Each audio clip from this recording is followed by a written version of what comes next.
सप्तपुरियों में सर्वश्रेष्ठ सर्वप्रथम, लेकिन यहाँ पर राम मंदिर निर्माण के लिए शिलान्यास चूंकि पिछले वर्ष हो गया था, इसीलिए उसकी बधाई पिछले वर्ष खत्म हो गई थी। वो अब तो अयोध्या नगरी संपूर्ण क्या उसे एक ऐसे स्थल के तौर पर विकसित किया जा सकता है, हम उस पर चर्चा कर रहे थे। इसीलिए मैं आपसे पूछ रही थी कि राजनीति पे सिर्फ क्या विवाद की बात कर कर अयोध्या की उपेक्षा सही थी? क्या जब तक निर्णय नहीं आया था न्यायालय का तब तक वहां पर दीपोत्सव प्रारंभ नहीं हुआ था? इसीलिए मैं पूछ रही थी, उसी सिलसिले में पूछ रही थी। देखिए, मैं भी इसको किसी पार्टी से जुड़ा हुआ प्रश्न और उत्तर नहीं बनाना चाहता, लेकिन वीर बहादुर सिंह चीफ मिनिस्टर थे, उन्होंने ही अयोध्या में रामायण मेला और तमाम तरह की चीज़ें शुरू कराई थी। उन्होंने अपने टाइम में विकास किया। जो जो सरकार आती है उसका फर्ज होता है, उसका कर्तव्य होता है कि जहाँ जनता की भावनाएं निहित हों उन स्थानों का विकास कराया जाए। आज उत्तर प्रदेश के चीफ मिनिस्टर योगी आदित्यनाथ जी हैं, तो वो तो एक साधु भी हैं। तो भगवान श्री राम की जन्मभूमि के मंदिर का जो तमाम योजना है वो और अच्छी तरह बन रही है, इसकी हमें खुशी है। हम इसके लिए उनको साधुवाद देते हैं। बस जी,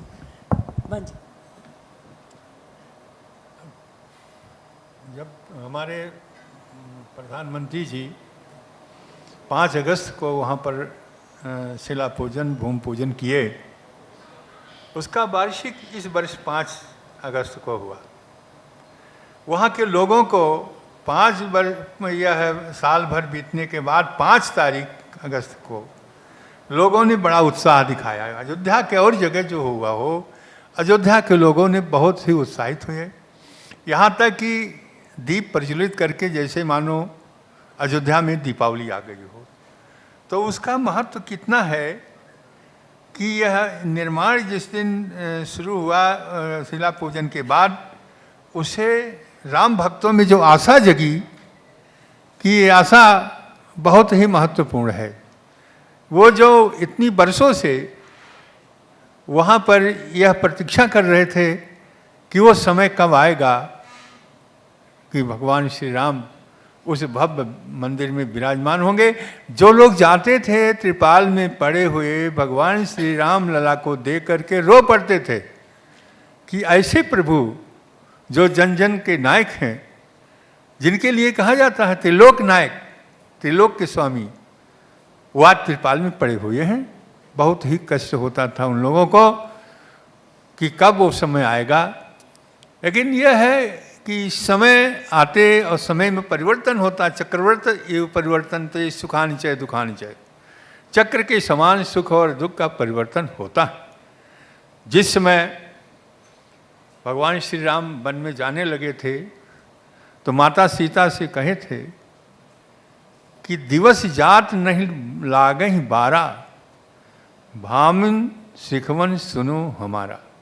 दिन जाते हुए नहीं लगा। जब वह 6 दिसंबर को ढांचा गिर गया और रामलला त्रिपाल में चले गए, तो इसी आशा थी कि कभी न कभी वो समय आएगा और भगवान श्री राम उस भव्य दिव्य मंदिर में विराजमान होंगे। जिस मंदिर को, जिस भवन को देख करके कुबेर भी लज्जित, मणिमाणिक से आच्छादित, मणिमाणिक से प्रकाशित यह अयोध्या नगरी भगवान का वो आवास था जहाँ पर भगवान श्री राम राज करते थे। वह समय जरूर आएगा, ऐसी आशा। इसी आशा पर 28 वर्ष बीत चुका। उसी त्रिपाल में रहते हुए भगवान राम को अनेक प्रकार के झंझा बातों को झेलना पड़ा। न धूप का कोई रुकाव, न बरसात का कोई रुकाव, और न ही सर्दी का कोई रुकाव। वह केवल औपचारिक उपचार की वह मात में किसी प्रकार से उसको व्यवस्था किया जाता था। लेकिन वो समय भी आया 9 नवंबर को, जब ये आदेश हो गया भगवान श्री राम लगा के मंदिर के पक्ष में, वो अपार खुशी हुई, अपार प्रसन्नता हुई। और जैसे मानो भगवान श्री राम 14 वर्ष बिता करके और अयोध्या आए। अयोध्या में जिस प्रकार से दीपावली का उत्सव मनाया गया, तो उसको देख करके लोगों को बहुत प्रसन्नता हुई। 9 नवंबर को ही यह आशा हो गया था कि अब निश्चित है भगवान श्री राम का वह भव्य मंदिर बनेगा जिसकी हम कल्पना करते हैं। और राम भक्तों का जो आशा, जो विश्वास, जो श्रद्धा, आज तक रही, वह समय आ गया है, क्योंकि निर्माण शुरू हो गया है, वह समय आ गया है कि राम भक्तों की वो इच्छा पूरी होगी और भव्य दिव्य मंदिर में भगवान श्री राम लला विराजमान होंगे और लोग दर्शन करेंगे। दर्शन करने के पश्चात वह कल्पना जो तमाम आपत्तियों को, तमाम कठिनाइयों को झेल चुके हैं, वह भूल जाएंगे और यही होगा कि हमारे प्रभु श्री राम भव्य दिव्य मंदिर में विराजमान होंगे। और यह आनंदित, यह जो आनंद आएगा, अनिर्वचनीय आनंद उन भक्तों को उस दिन आएगा जिस दिन भगवान श्री राम जी भव्य दिव्य मंदिर में विराजमान होंगे।